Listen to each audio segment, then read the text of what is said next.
Welcome back to Bookcast. I'm Alex. And I'm Jenny.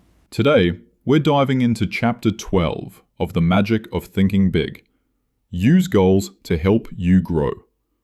This one's all about the power of having clear, meaningful goals and how they can act as a compass to guide your personal and professional life. I like that. A compass.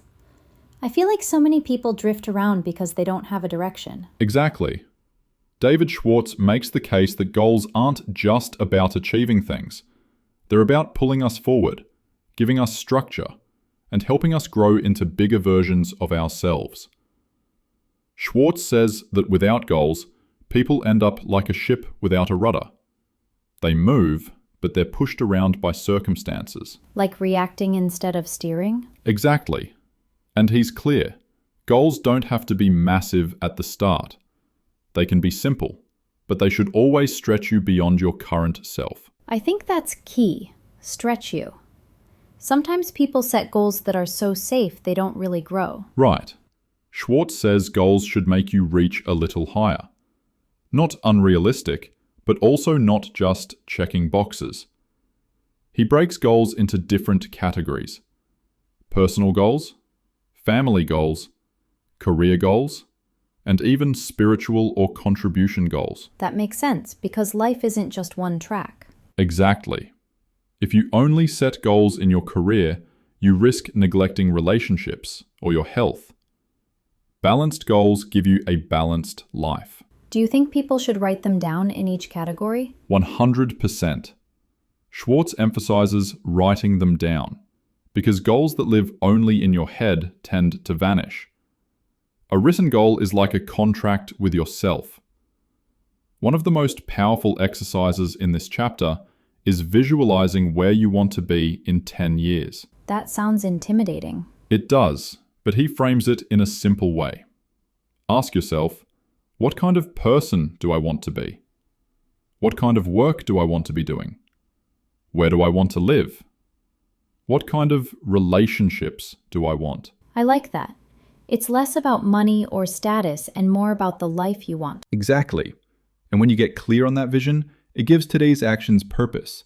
You stop wandering and you start walking towards something. Schwartz warns against overwhelming yourself. Big goals are broken down into smaller goals and then into daily actions. Like if someone wants to run a marathon, their first step isn't running 42 kilometers. It's putting on running shoes and jogging a mile. Exactly. He even suggests a ladder metaphor. You don't leap to the top rung. You climb rung by rung. That's good, because I think a lot of people quit when the gap between where they are and where they want to be feels too wide.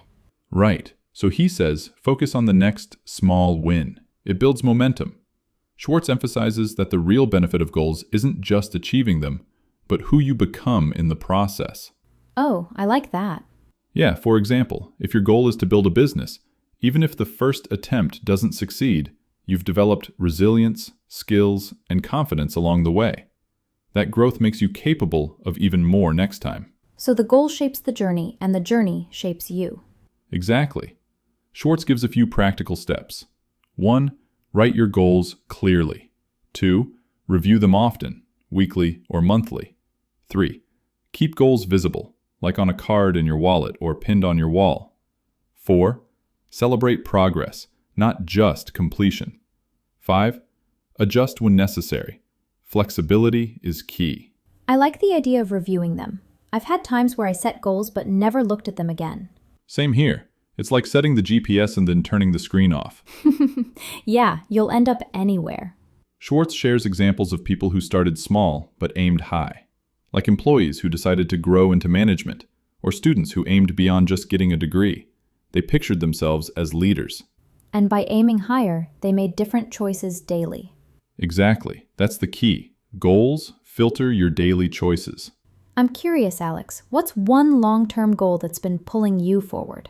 Great question. For me, it's building meaningful work that also gives me flexibility in life.